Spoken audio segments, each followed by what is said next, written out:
नमस्कार दोस्तों, स्वागत है आप लोग का हिंदुस्तानी स्पेशल की एक और नए वीडियो में। दोस्तों जैसा कि जानते हैं कि पाकिस्तान में जो सियासत है उसमें अनस्टेबिलिटी जो है वो तो देखने को मिल ही रही है। और इसके पीछे ये कहा जा रहा है कि जो इमरान खान है वो चाहता ही है कि जो लोग हैं और जो आर्मी है उनके बीच में दूरियाँ पैदा हो, ताकि उसकी जो सियासत है उसमें उसको फ़ायदा देखने को मिला। और इसीलिए लगातार जो इमरान खान है बहुत सारी ऐसी बयानें दे रहा है जिसके बाद से पूरी दुनिया में पाकिस्तान की जगहसाई हो रही है। और जैसा कि आपने सऊदी अरब में देखा कि किस प्रकार से उनके लोगों ने अपोजिशन के जो लीडर हैं उनकी बाल पकड़ के खींचे और बहुत कुछ किया। उसके बाद से ये भी कहा जा रहा है कि पाकिस्तान में जो सिविल वार है वो तो अभी स्टार्ट हो ही चुका है, क्योंकि जो कुछ भी देखा जा रहा है वो सब पाकिस्तान में नहीं होना चाहिए। किसी भी देश में अगर ये होता है तो समझो आपकी ये कहीं ना कहीं सिविल वार है, क्योंकि जितने भी पाकिस्तान के इमरान खान के जितने भी सपोर्टर हैं वो आज जो शहबाज शरीफ की पार्टी है उनके खिलाफ हो गए, यानी कि जो गवर्नमेंट है उसके खिलाफ हो गए हैं। और सबसे बड़ी बात है कि अपनी ही फौज जिनकी वो बहुत बड़ी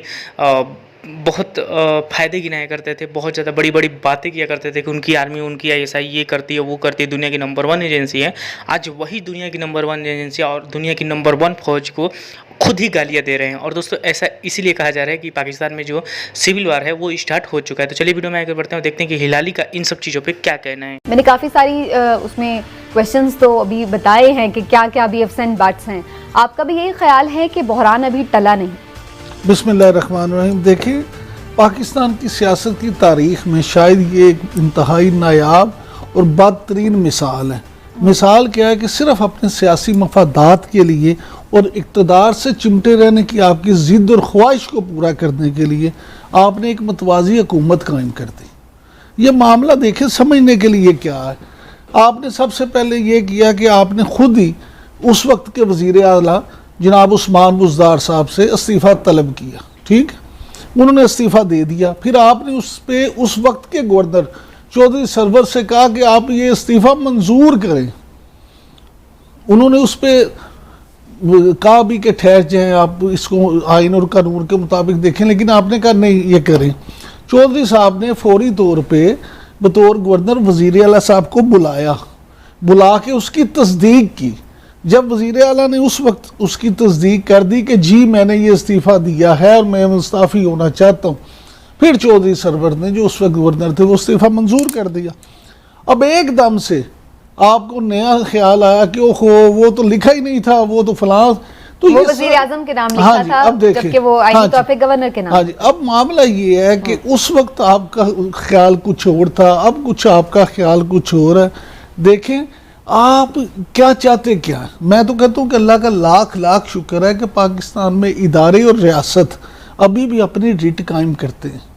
अगर ये रिट कायम ना होती तो यकीन करें इसको भी बनाना रिपब्लिक ये बना देते। अफ्रीका के मुल्कों में जिस तरह होता है ना कि इक़्तिदार के हसूल के लिए खाना जंगी शुरू हो जाती है, तो खुदा न खास्ता यहाँ भी कोई ऐसी ही सूरत हाल पैदा हो जाती।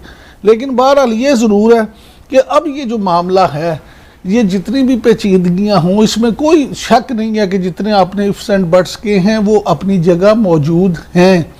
हाई कोर्ट में अब तहरीक इंसाफ के लोगों की तरफ से जो की गई है रिट, और उस पर जो 5 रुकनी जो लार्जर बेंच उसका उन्होंने कहा ये देखें अब इस पर क्या फैसला आएगा। फिर अहम सवाल ये भी है कि काबीना हमजा शहबाज जो काबीना बनाएंगे, 1 माह के करीब पंजाब वैसे ही वज़ीर आला के और वज़ीरों के खिलाफ रहा। और मज़े की बात यह कि उस्मान बुज़दार साहब को देखें कि कल फ़ोन आया तो आज काबीना का इजलास भी बुला लिया। कर यार देखो यार, कोई इन्हें पता नहीं, इन्होंने बिल्कुल ही खेल बना लिया। लेकिन मुझे लगता है कि इमरान साहब आपका उस पर सारा अपना पॉइंट ऑफ व्यू एक है, लेकिन इदारों की आपने बात की कि वो अपना काम कर रहे हैं।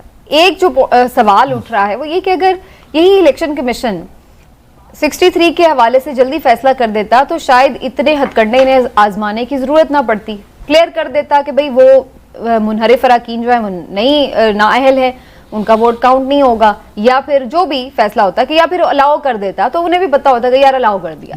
बात ये है कि वो एक चीज जो लटकी रही है उसकी वजह से इनको भी मौका मिलता रहा है कि ये डिफरेंट हथकंडे अपनाते हैं। बड़ा ही अच्छा आपका सवाल है। ये आपका सवाल जो है ना, मेरी तो ये राय है कि इलेक्शन कमीशन को कर देता, नहीं करना चाहिए था, उन्हें कर देना चाहिए था। देखें आप अपने जो कानूनी तकाजे हैं वो ज़रूर पूरे करें, लेकिन जिन मामलात में आप समझते हैं कि इनसे क्योस क्रिएट होगा तो कोशिश करें कि उनको ज़रा जल्दी निपटा लिया जाए। हम ये नहीं कहते कि जल्दी निपटाने के लिए आप कानूनी प्रोसेस इख्तियार ना करें लेकिन उसको ज़रा बेहतर कर लें, जल्दी कर लें ताकि क्योस बिल्कुल ठीक। आज मैं सुन रही थी मोनिस लाइथ इस बात पे भी एतराज कर रहे थे कि जो MNA PTI के जिन्होंने वहां पे विफाक में वोट ही कास्ट नहीं किया, उनकी जो इस मामले पर समाअत है वो पहले रखी हुई है, और MPA जिन्होंने वोट कास्ट किया है अपनी पार्टी के अगेंस्ट पंजाब में, उनका जो मामला है वो डिले पे रखा हुआ है। तो ये भी एक जाहिर है उनका अपना एक पॉइंट ऑफ व्यू, उसके हवाले से वो सवाल करते हैं। लेकिन बहरहाल मैं जरा हिलाली साहब का पॉइंट ऑफ व्यू पहले शामिल करती हूँ, फिर इस पर मजीद डिस्कस करेंगे। हिलाली साहब, हमजा शहबाज ने हल्फ तो फाइनली उठा लिया है, लेकिन जो दूसरी पार्टी है वो कहते हैं ये तो इनका लीगल ही नहीं था, इलेक्शन तो हुआ ही नहीं है, ये सारा का सारा प्रोसेस ही क्वेश्चनेबल है, तो इसलिए वो फिर जितने भी उसमें रोड़े अटका सकते हैं वो कानूनी हथकंडे आजमा रहे हैं। तो किसी भी तरह से, लेकिन बहरहाल ये चीजें, ये तो नहीं हम कह सकते कि ये फिर मामला सॉर्ट आउट हो गया है। ये आपको लग रहा है कि अभी आगे चलेगा मजीद? बिल्कुल सॉर्ट आउट नहीं हुआ है, और बहरहाल जो आप कहते हैं नहीं सॉर्ट आउट होना चाहिए, इसलिए कि लिखा गया है कि रिजाइन इस्तीफा किसको देते हैं, कैसे देते हैं।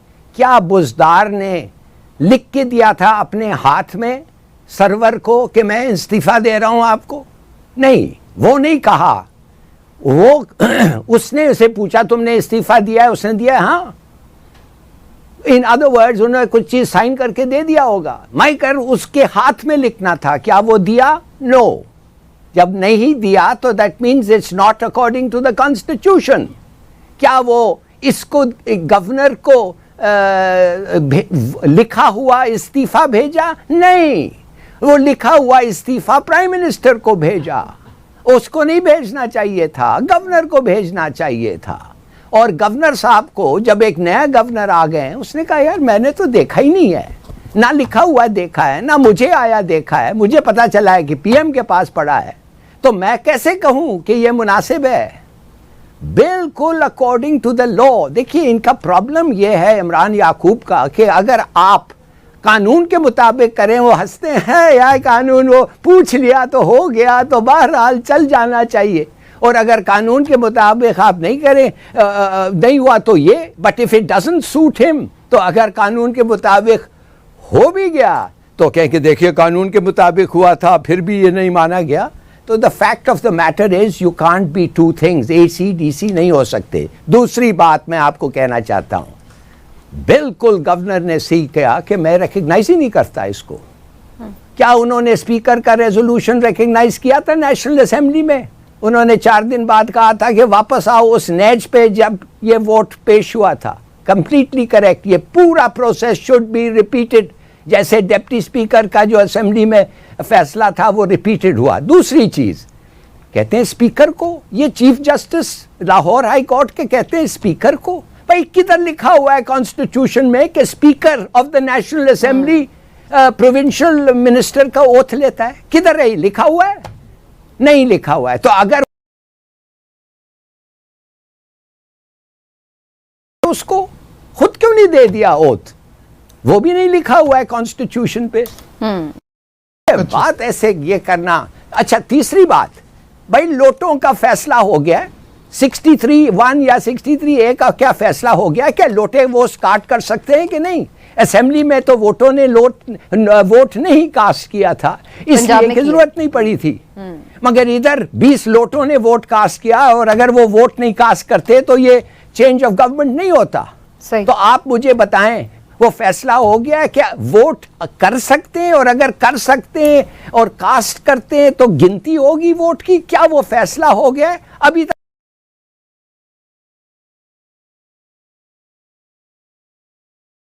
थ्रेटन करते हैं कि आर्टिकल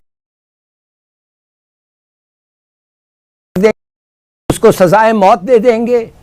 ये किस मुल्क के बारे में इन लोग बात कर रहे हैं, और ये किस मुल्क के बाशिंदे हैं? ठीक, कोई बनाना रिपब्लिक अब तक नहीं बना। अच्छे क्वेश्चंस आपने उठाए लाली साहब, बिल्कुल सही, नहीं बन राइट। आपने अच्छे क्वेश्चंस उठाए, और ये क्वेश्चन तो जो स्पीकर वाला है लाली साहब ने जो बात की है, तो ये बहुत सारे वैलिड लोगों से सुना है। हिलारी साहब हमेशा बड़े अच्छे क्वेश्चन उठाते हैं, लेकिन इनकी एक प्रॉब्लम है ये हर मसले का हल अपने एंगल से चाहते हैं। ये चाहते हैं जो इनकी राय है वही फैसला हो, कोई दूसरा इनके खिलाफ ना तो बात करे ना इनकी राय से इख्तलाफ करे।